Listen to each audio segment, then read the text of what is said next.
Министерот за економија и труд Бесар Дурмиши на денешната пресконференција изјави дека инспекциите се натерени дека нема поголеми зголемување на цените на производите во маркетите.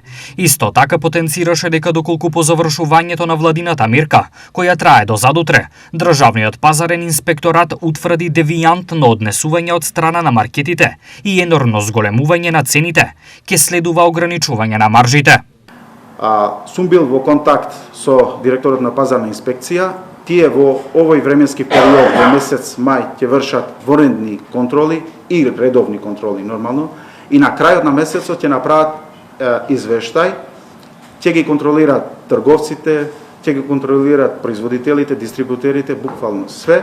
И на крај ќе направат извештај кој ќе го достава до владата и до Министерството за економија и труд. И врз тој извештај, ако имаме девијантно однесување на трговците или ако имаме енормно зголемување без финансиско оправдување од трговците, дистрибутерите или производителите, ќе донесеме поригорозни мерки во наредниот период.